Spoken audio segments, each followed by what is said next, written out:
Guardians, if you are ready, you're go for launch. So take us out.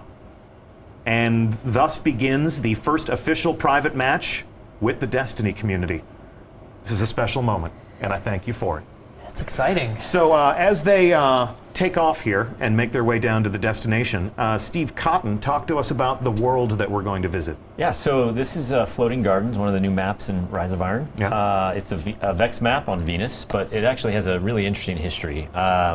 Way back in the days of Destiny 1, when we were first making Destiny and making Venus, we had concepted a lot of different areas that we wanted to go to. One of which was called the Well of Iron, no relation to the Iron Lords. It's Well of Iron, and it's where the Vex would dump their fallen comrades into this pool of data milk.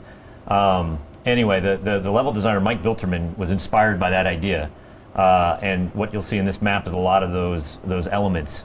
You'll see the data milk stream, you'll see the dead Vex bodies in the middle. Ceremonial statues that are reminiscent of the original Destiny adventure.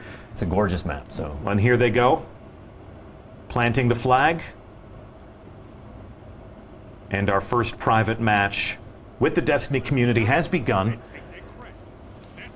on Floating Gardens. Talk to us a little bit about this map and what sort of, whoa, and you just come out swinging. Yeah. So this is obviously a bit of a close quarters map. There's not a lot of room to get away from your opponent, so we're going to see a lot of action on this one. Brandon got really excited, like he hasn't had competition like this yet, so this will be interesting. It's okay, Brandon, calm down. You can do it. Yeah, tactically this map is a symmetrical map, so those teams started on equal sides. It's a lot like Pantheon. It's a little smaller, it's a little bit bent. It's what we call in-house a 3-lane map, where we give teams 3 equal choices at the well, not equal, but 3 choices at the beginning that converge sort of closer to the middle.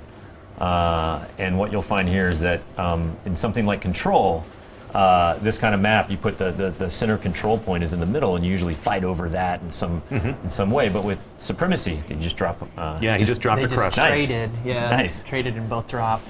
Yeah, in Supremacy, it's more about getting to places that you know to be tactically advantageous, and places where you can not only kill the other team, but put you in a good spot to collect their crest, like he's doing here. Just collected a crest. Yeah. So collecting crests is the only way to score a point in Supremacy. You're really putting the emphasis on teamwork here. Yeah, and it does this really interesting thing in the same way that Clash did before it, where it takes the action to different places on the map than, say, like a Control game, where normally you're fighting over control points. In Supremacy, you're fighting over the locations of where players died. So it automatically makes different parts of the map become the most concentrated at any given time. So you're constantly moving around the map.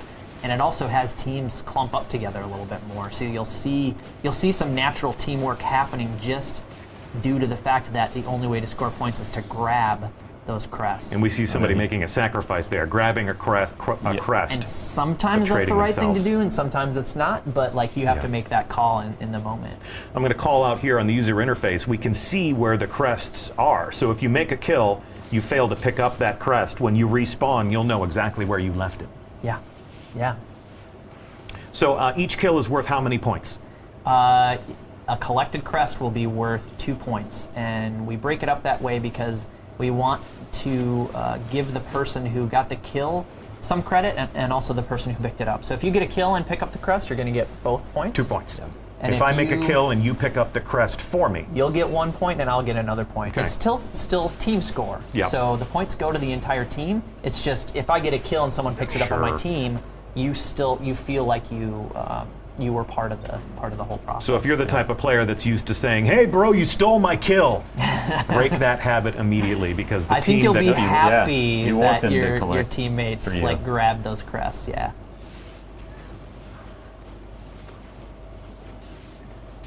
Boom. There we go. So like a nice close quarters kill is nice, because if you use a shotgun or if you use something like Fist of Havoc, your downed crest is going to be right in front of you. Snipers are going to have a harder time with this. They're definitely going to need to collaborate with their teammates to do that collection work. Yeah, you can't just sit on one side of the map or down a lane, snipe away, and then expect to be super effective. If you don't have someone that is collecting those crests on your team, then you're effectively just wasting sniper bullets.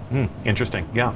And we can see also that the most skilled teams in this variant are going to hunt in packs. What was it we used to say? The strength of the wolf is the pack. Is the pack. Yes. So obviously you don't want to clump up too much, otherwise you become 2 or 3 free crests. But if you don't have anybody working with you to collect those things, the point for making a kill is not guaranteed.